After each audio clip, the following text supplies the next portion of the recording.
Salutations, students of 4th year. Today we're going to talk about the suffixes able and ible. Yeah, when you hear those words, it can be a little tricky to write them or to identify them. But when you see it, you're going to know what I'm talking about. In case you don't remember from last year what is a suffix is a letter or group of words that appears at the end of a word and gives that word their meaning. They can't have a lot of functions and meanings, of course, so today we're only going to focus on those two particular suffixes, able and ible. Suffix able and ible. Many words in the English language end with these two particular suffixes, and you need to remember that their use is to identify or express when someone or somebody is capable of doing something. The suffix able is used on Latin words, and I'm not saying Latin America, I'm saying the ancient Romance language. To identify when a word has Latin or Greek origins, we need to check the root word.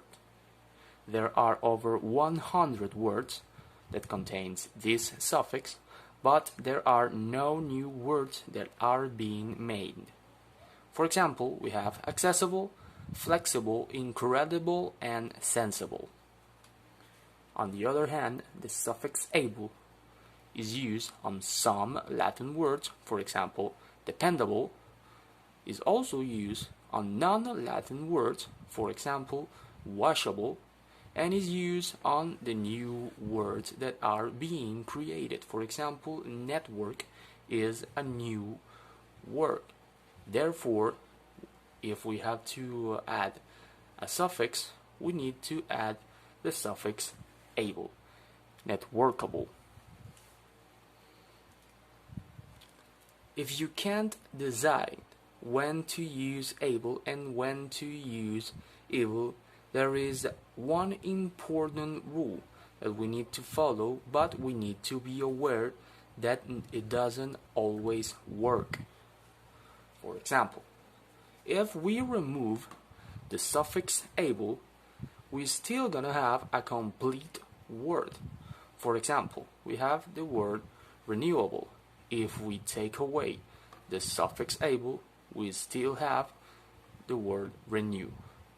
But when we remove the suffix ible, we have an incomplete word most of the times, but not always. For example, sensible, if we take away the suffix able, we have sense, which is not a word. But as any rule that is made to make our lives easier, we have an exception.